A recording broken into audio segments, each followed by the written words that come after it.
Dans cette vidéo, on va parler d'un autre type de variable dont on n'a pas encore parlé jusqu'à présent et qui est très important, c'est les arrays. En français, c'est les tableaux. C'est dans une variable, on va stocker plusieurs valeurs. Donc le mieux, c'est que je vous montre. La syntaxe d'un array, c'est comme ça. Donc là, il y aura le nom. Et ensuite, je vais faire... Voilà, je vais mettre entre crochets carrés. Je vais mettre les différentes valeurs. Donc là, il y aura valeur 1, virgule, valeur 2, virgule, valeur 3. Il peut y en avoir autant qu'on veut. Très important, les valeurs sont séparées par des virgules. Donc là, je viens de déclarer un array. Voilà son nom. On va aller directement avec un exemple. Par exemple, on va faire un array qui représente les différents fruits. Donc on va l'appeler fruits. Ici, on va mettre des noms de fruits. Donc, par exemple, pomme, valeur 2. Vous voyez que c'est des strings que je mets dedans. Banane. Ensuite, orange.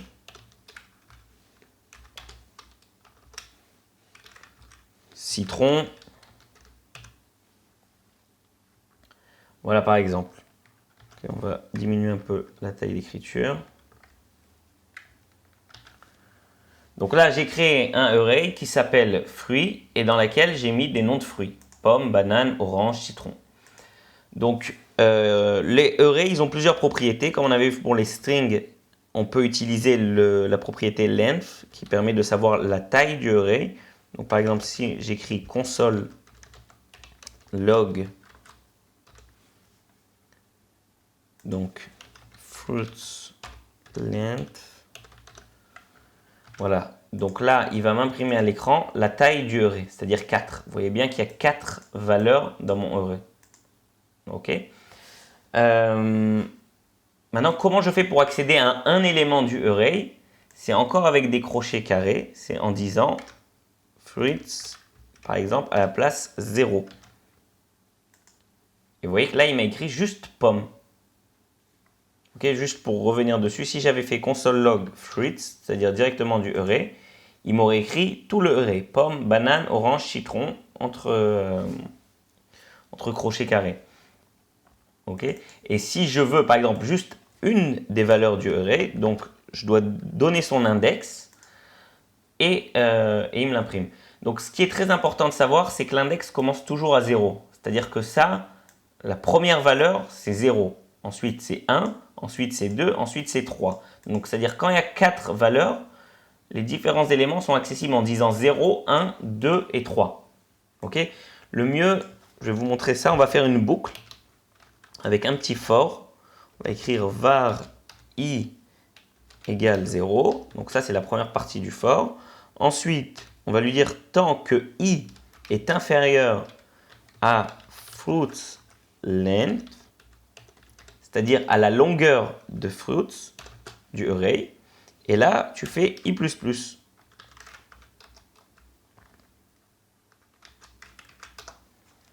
Et le code que tu vas exécuter, c'est console log fruits à la place i. Donc si maintenant je viens et je fais ça, vous voyez, en gros ce qui se passe, c'est qu'au début il va imprimer fruits 0, c'est-à-dire pomme, ensuite il va faire i++, il va aller imprimer banane, tout ça jusqu'à quand? Jusqu'à que i il soit inférieur, tant que i est inférieur à 4, qui est la longueur du array, donc ça, il le fait à 0, 1, 2, 3. Si j'avais mis inférieur ou égal, le dernier, il me le dit undefined, c'est-à-dire pas défini. C'est-à-dire que je lui ai demandé d'imprimer fruits à la place 4 et il ne sait pas qui c'est parce que ça n'existe pas. Il n'y a rien. Donc, voilà pour les arrays. L'array, il vient avec pas mal de petites fonctions. Donc, je vais vous en montrer quelques-unes. On va mettre ça directement en commentaire. Pour mettre en commentaire, comme je viens de le faire, vous faites CTRL/, vous sélectionnez le texte, vous faites CTRL/, vous voyez, où je le mets, où je l'enlève. Maintenant on va dire, disons qu'on veut rajouter un élément à ce array. Donc ce que je peux faire, c'est fruits et utiliser le mot push. C'est une fonction qui est donnée au array qui permet de rajouter des valeurs. Donc par exemple, si ici je veux dire rajoute-moi le kiwi.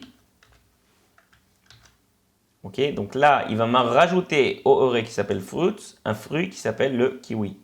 Ok, bon alors attendez, je dois faire un console log pour qu'on voit le résultat. Console log de fruits. Voilà, il a rajouté le kiwi à la fin. Pomme, banane, orange, citron, kiwi. Ok, de la même manière qu'on a le push, si j'avais fait pop, ok, mais pop, il ne prend pas de valeur. Pop, ça m'aurait enlevé la dernière valeur qu'il y a dans mon array. C'est-à-dire que, on va faire deux console log, un avant le pop et un après le pop. Vous voyez, donc avant le pop, j'ai pomme, banane, orange, citron. Et après le pop, j'ai pomme, banane et orange. Ça m'a enlevé la dernière valeur. Ok, juste pour le fun, on va faire encore... Sachez qu'il y en a plein des fonctions avec les arrays. Mais je vais en faire encore une avec vous. C'est celle du slice. Donc fruits, slice. Slice, c'est une fonction qui prend deux arguments. Un index de début et un index de fin. Et qui nous retourne, si vous voulez, le sous-array entre l'index de début et l'index de fin. Je m'explique. Si on va créer, par exemple, un autre array qu'on va appeler agrumes.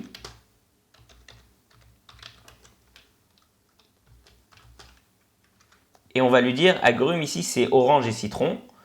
Donc on veut que orange et citron. On va lui dire slice de 2 jusqu'à 4. Et imprime-nous agrumes à l'écran. Donc vous voyez qu'il a mis que orange et citron. Pourquoi 2 et 4?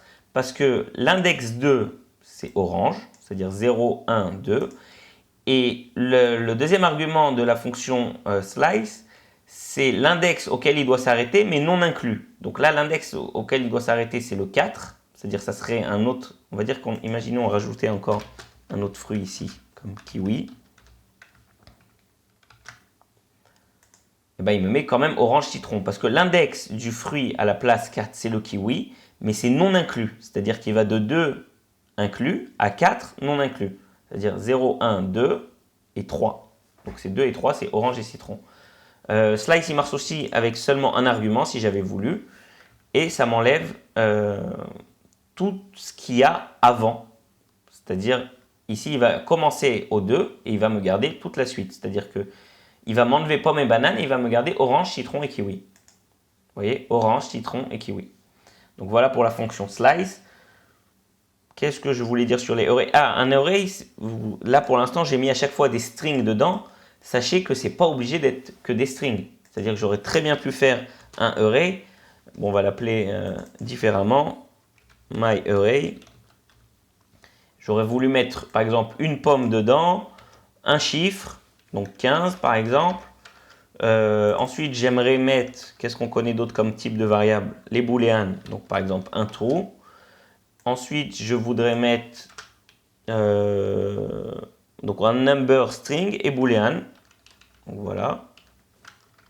Très important, pas de virgule après le dernier élément. Voilà. Donc voilà, là il m'a bien affiché mon array avec des types de variables qui ne sont pas du tout les mêmes entre elles. C'est-à-dire que là j'ai une string, un number et un boolean. Maintenant je peux même faire des arrays de arrays. Ok? Je m'explique. Si par exemple j'avais voulu faire un array avec dedans un autre array qui fait 0, 1, virgule. Ici on va mettre 5 et 7, virgule, et encore un autre array, 12 et 18. Ok, qu'est-ce que j'ai fait là? J'ai créé myArray, dont la première valeur, c'est un autre array, et dans ces valeurs, c'est-à-dire que, excusez-moi, la première valeur du myArray est un array qui a deux valeurs elles-mêmes. Maintenant, même ces arrays-là, ils ne sont pas obligés d'avoir le même nombre de valeurs. On peut dire 5, 7, 8 ici. Maintenant, comment j'accède si je veux, par exemple, on va dire, je veux le 7. Je veux imprimer le 7 à l'écran. Donc, réfléchissons. La place du 7, j'ai mon array ici, qui a 3 valeurs. Donc, la place de ce array dans ce array, c'est la valeur numéro 0, 1, donc 1. Et ensuite, la place du 7 dans ce array, c'est aussi la place 1. Donc, je refais des crochets et j'écris 1. Ok? Par exemple, si j'avais fait 2 et 1, il me met le 18. Pourquoi? Parce que d'abord, il va chercher le myArray 2. Le myArray 2, c'est qui? C'est lui. Et ensuite, dans ce myArray 2, il va le prendre l'élément à la place 1. La place 1, je rappelle qu'on commence toujours à 0. Donc ça, c'est la place 0. Et ça, c'est la place 1. Donc c'est le 18. Ok? Donc voilà, c'est tout pour les arrays.